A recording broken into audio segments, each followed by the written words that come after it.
This is Audible.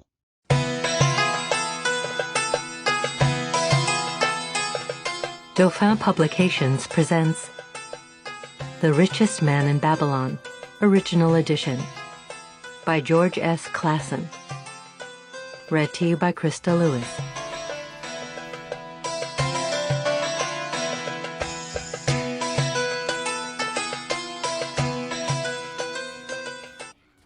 Ahead of you stretches your future, like a road leading into the distance.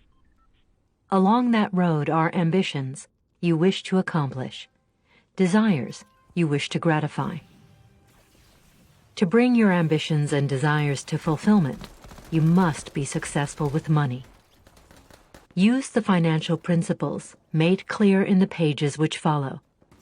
Let them guide you away from the stringencies of a lean purse to that fuller, happier life a full purse makes possible. Like the law of gravity, they are universal and unchanging.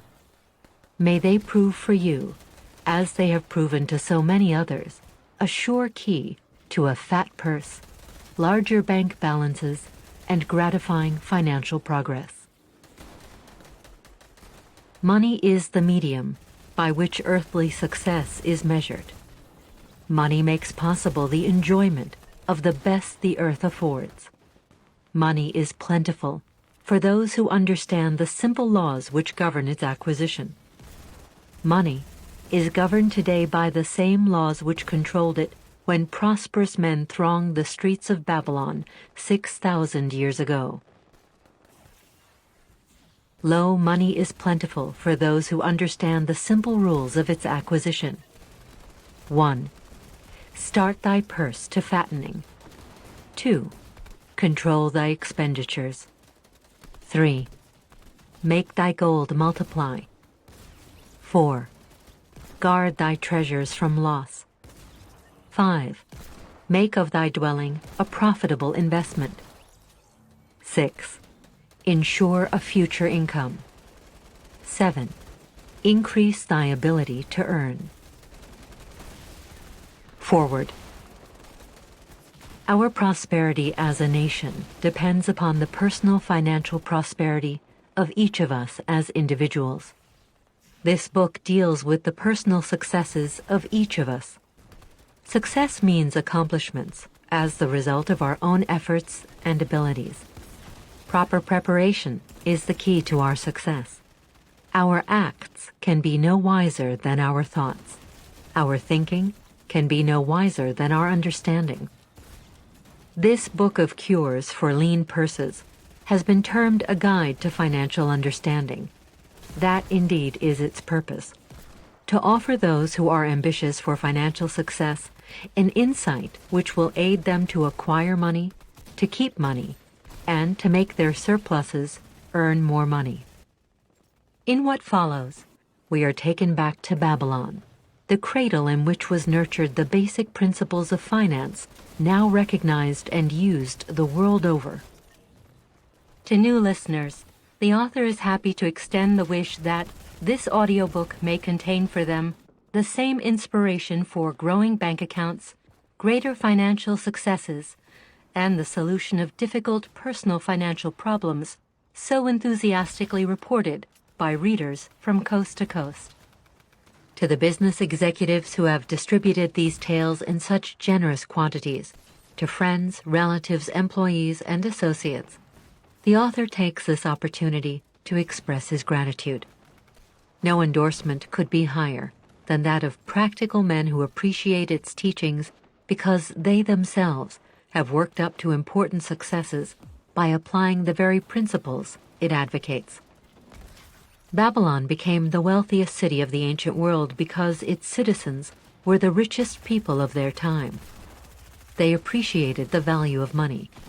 They practiced sound financial principles in acquiring money, keeping money, and making their money earn more money. They provided for themselves what we all desire, incomes for the future. GSC. The Man Who Desired Gold. Bansir, the chariot builder of Babylon, was thoroughly discouraged. From his seat upon the low wall surrounding his property, he gazed sadly at his simple home and the open workshop in which stood a partially completed chariot. His wife frequently appeared at the open door. Her furtive glances in his direction reminded him that the meal bag was almost empty and he should be at work finishing the chariot, hammering and hewing, polishing and painting, stretching taut the leather over the wheel rims, preparing it for delivery so he could collect from his wealthy customer. Nevertheless, his fat, muscular body sat stolidly upon the wall. His slow mind was struggling patiently with a problem for which he could find no answer. The hot, tropical sun, so typical of this valley of the Euphrates, beat down upon him mercilessly. Beads of perspiration formed upon his brow and trickled down unnoticed to lose themselves in the hairy jungle on his chest. Beyond his home towered the high terraced wall surrounding the king's palace. Nearby, cleaving the blue heavens, was the painted tower of the Temple of Bel. In the shadow of such grandeur was his simple home, and many others far less neat and well cared for. Babylon was like this, a mixture of grandeur and squalor, of dazzling wealth and direst poverty, crowded together without plan or system within the protecting walls of the city. Behind him, had he cared to turn and look, the noisy chariots of the rich jostled and crowded aside the sandaled tradesmen as well as the barefooted beggars. Even the rich were forced to turn into the gutters to clear the way for the long lines of slave water carriers on the king's business, each bearing a heavy goatskin of water to be poured upon the hanging gardens. Bansir was too engrossed in his own problem to hear or heed the confused hubbub of the busy city. It was the unexpected twanging of the strings from a familiar lyre that aroused him from his reverie. He turned and looked into the sensitive, smiling face of his best friend, Kabi, the musician. "May the gods bless thee with great liberality, my good friend," began Kabi, with an elaborate salute. "Yet it does appear they have already been so generous thou needest not to labor. I rejoice with thee in thy good fortune. More, I would even share it with thee.